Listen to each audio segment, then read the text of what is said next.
children. That's the American dream. That's what we strive for. That's what we sacrifice for. And that's what Democrats' radical policies are destroying. Today, the ex-chairman of the Federal Reserve said the U.S. economy is heading towards stagflation for the first time since the 1970s. Remember, in the 1970s, Democrats had control, but then late 70s, of the White House, of the Senate. Schumer called on the Labor Department to join him in his fight to get Biden to forgive $50,000 in federal student loan debt.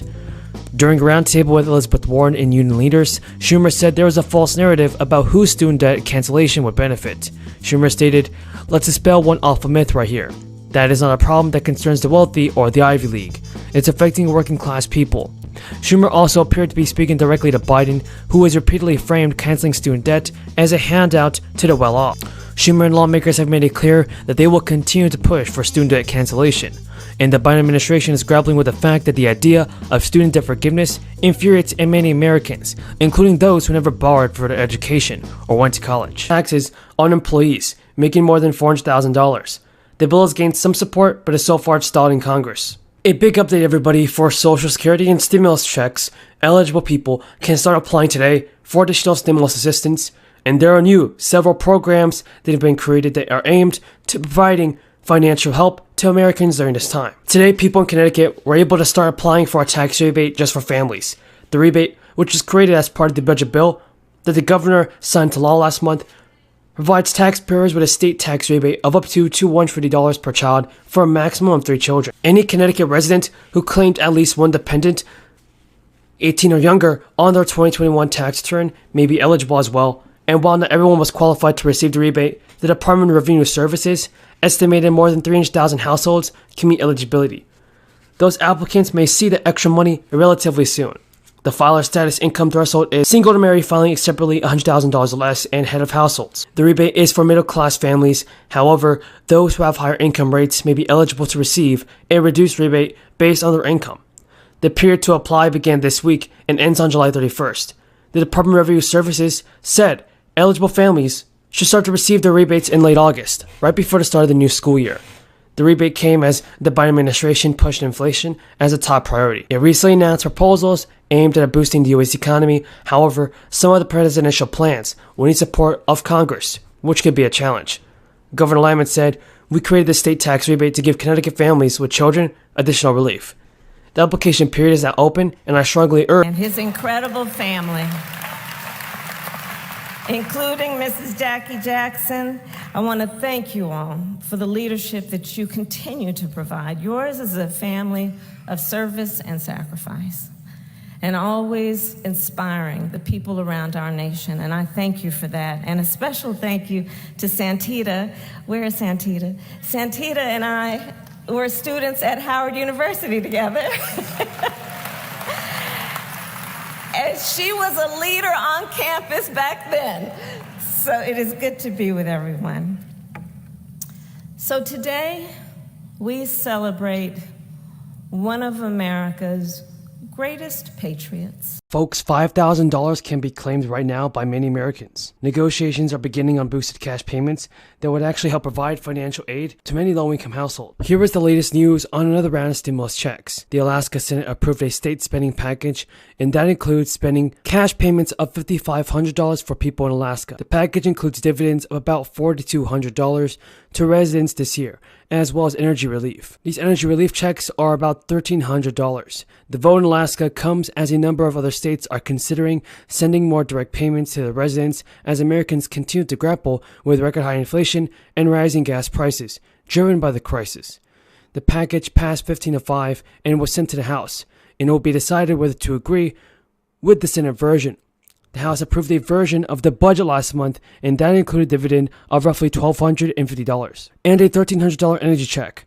Lawmakers in recent years have been divided over the size of the dividend, traditionally paid with earnings from the state oil's wealth fund, known as the Alaska Permanent Fund. During a debate on the budget, the Senate voted 10-9 in support of a dividend of about $4,200. The cost for the size dividend would be nearly $2.8 billion, while the cost of the proposed energy payment is estimated at $840 million. Supporters of the Senate budget argued that Alaskans could use the financial help, while critics raised concerns about the possible fiscal consequences. The Alaska House Speaker was critical of conservative lawmakers in the state Senate for voting for a budget that could dip deeply into the state's savings. And also, everybody, over 300,000 low-income essential workers across Massachusetts will begin receiving their second round of stimulus checks this week. The $500 payment is scheduled to be mailed out starting Monday as part of the Baker's administration crisis employee premium program. The first set of these payments were announced in February and distributed to around 480,000 people in March. This round offers another $165 million in relief funding to an estimated 330,000 eligible residents in June.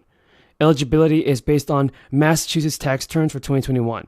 To qualify, you have had to make at least $13,000 and seen the total income at or below 300% of the federal poverty level. For a household of one person, that level was around $38,000.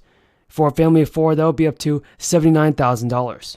Those who received a payment in the first round or who received unemployment benefits in 2021 are not eligible for this, however. Massachusetts executive branch employees who received a one-time crisis-related payment from the state are also ineligible. The first round of payments was determined by 2020 state tax returns and followed similar criteria. Now, while there was much talk about a pending recession as the Federal Reserve takes steps to tamp down high inflation, recent reports on the health of last year they made $200 billion in the midst of a global energy crisis. I think it's outrageous. Why? They invested too little of that profit to increase domestic production. And when I talk to a couple of them, they say, we're afraid you're going to shut down all the oil wells and all the... It would extend federal benefits set to expire in just a week. ABC Action News reporter McKenna King tells us what's happening with that bill right now.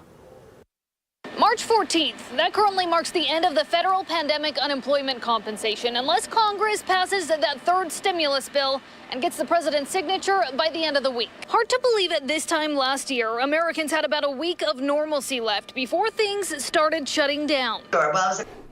There is a new fourth stimulus check. New important bills have been proposed. Under this, Americans may be eligible to receive $45,000 at a certain age.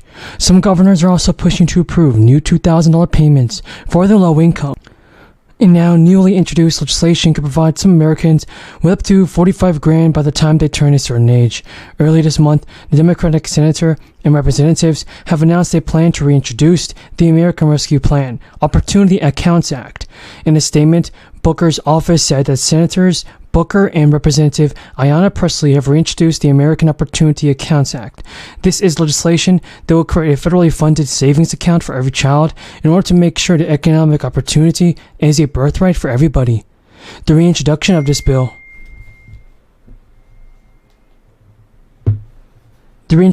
bill comes as the inflation rate has decreased since the high of 9.1% back in June.